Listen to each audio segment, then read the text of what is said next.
pupilles de ses yeux avaient complètement disparu pour un moment. Son cœur battait si fort qu'on aurait dit qu'il allait exploser dans sa poitrine. Le plafond de sa chambre était couvert de symboles rouges, mais aucun bruit, aucun mouvement. Le silence était absolu. Et pourtant, elle n'était pas seule. Elle se leva lentement, le souffle court, et attrapa la lampe torche. Chaque pas sur le sol de marbre semblait faire trembler la pièce entière. Les symboles saignaient, littéralement. Des filets rouges coulaient le long des lettres occultes, comme si le mur pleurait du sang ancien. Puis elle entendit une voix, pas forte du tout. Un murmure dans sa tête. « Tu veux la vérité? Alors entre dans la mémoire interdite. » Elle se retourna. Le miroir de la chambre vibrait, et son propre reflet avait disparu. À la place, elle vit Adaora, en robe de mariée, les yeux fermés, le visage froid, debout, dans une bibliothèque ancienne, sombre, poussiéreuse. Un lieu qu'Amaka ne connaissait pas, mais qu'elle reconnaissait, parce qu'elle en avait rêvé depuis qu'elle était petite. À 4h23 du matin, Amaka prit un taxi pour Yaba. Mais pas n'importe quelle rue. Elle alla jusqu'au fond d'une impasse sans nom, où les immeubles semblaient abandonnés depuis des décennies.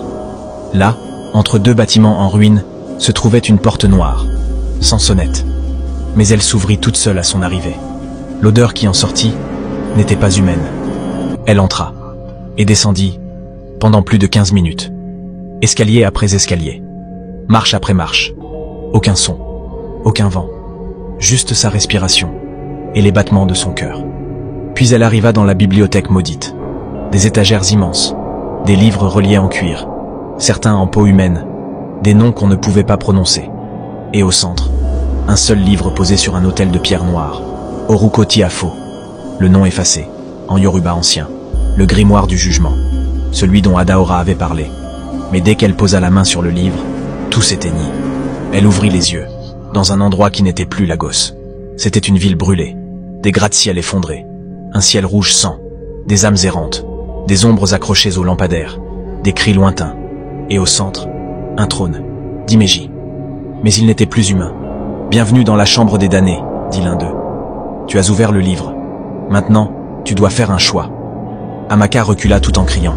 « Je veux ma sœur, et je veux la vérité. » La vérité, c'est qu'Adaora ne devait jamais naître. Elle est le résultat d'un ancien pacte, fait avant même ta naissance. Votre père n'est pas celui que tu crois. Il était des nôtres. Amaka tomba à genoux. C'est impossible. C'est pour cela que ton sang est pur. C'est pour cela que seul toi peux libérer ou détruire l'âme de ta sœur.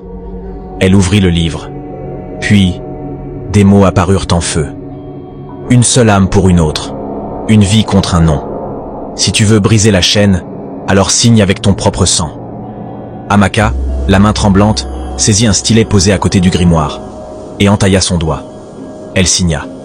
À cet instant, le monde entier sembla trembler. Un cri déchira le ciel rouge. Le sol s'ouvrit sous elle. Les âmes crièrent, et une lumière éclata. Le retour, elle ouvrit les yeux. De retour dans son lit. Il faisait jour. Le soleil perçait à travers les rideaux. Mais son doigt saignait encore.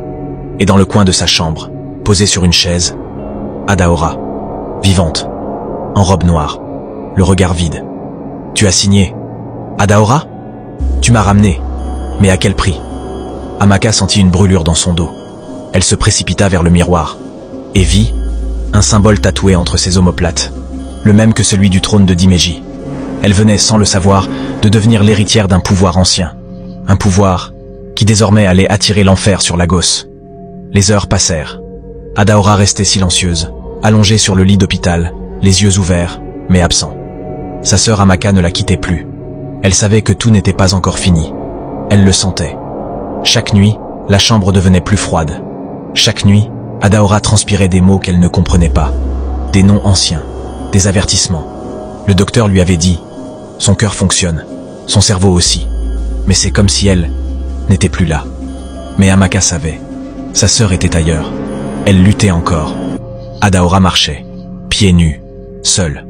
Et cette voix. « Tu n'étais pas censé revenir, Adaora. » Elle se retourna.